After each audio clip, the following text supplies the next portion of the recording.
តែខ្ជិលនៅពេលបានជួបប្រានាងតូចបងរកគំនិតដ៏ឆាកំរិលមានអារម្មណ៍ថាយើងទប់ស្គាល់គ្នាពីម្សិលថ្ងៃនេះបងនឹកដៃជីវ៉ាដើរទៅចូលតាស៊ីវិលគុំក្បែរនាងចម្រៀងមន់បាយខំចង់ដៃភ្លេងខ្មែរប្រគំជូនពកគូស្នេហ៍ថ្មីចាំងទុំដឹងលឺញៀនមិនធ្វើសាស័យខេងចូលរោងជ័យបងស្មនអត់ថ្ងៃស្អែក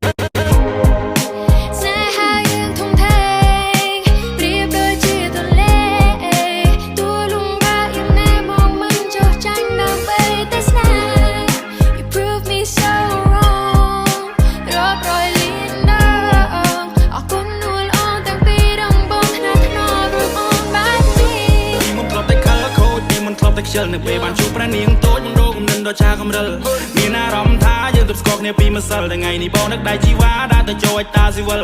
គុំក្បែរនាងចម្រៀងមន់បាយខំចង់ដៃភ្លេងខ្មែរប្រគំជូនពកគូស្នេហ៍ថ្មីចាំងទុំដឹងលឺញៀនមិនធ្វើសាស័យខេងចូលរោងជ័យបងស្មនអត់ថ្ងៃស្អែក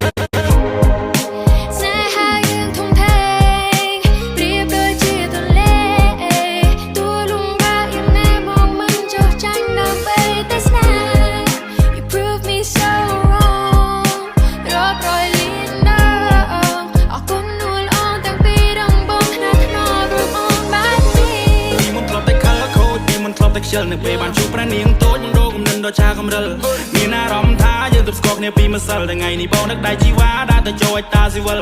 គុំក្បែរនាងចម្រៀងមន់បាយខំចង់ដៃភ្លេងខ្មែរប្រគំជូនពកគូស្នេហ៍ថ្មីចាំងទុំដឹងលឺញៀនមិនធ្វើសាស័យខេងចូលរោងជ័យបងស្មនអត់ថ្ងៃស្អែក